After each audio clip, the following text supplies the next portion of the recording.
Well, today's goal was to get all that carpet, fabric, foam, padding, whatever you call it, off of the ceiling and support this sagging roof. It's crude, but functional. Just some 2x4s put in place to support this roof, and it's pretty solid. It's not the finished product because I will come back through here and reframe everything later on.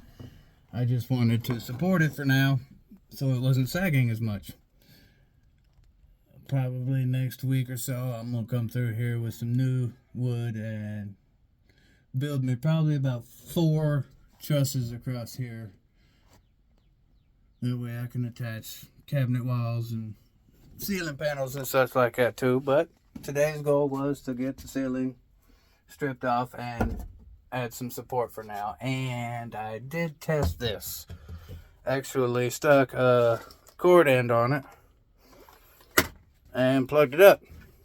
It turned on. I heard the compressor kick on, and then I tripped a breaker in the house because that needs a lot more power than these little 15 amp cords can provide. But it does work. Yay. So, once again, I've made even more of a mess. But all in the name of progress. Anyway, that's all for today. I think I'm going to sit down and drink me something. I don't know what, but I'm going to sit down and relax. I'll see y'all later.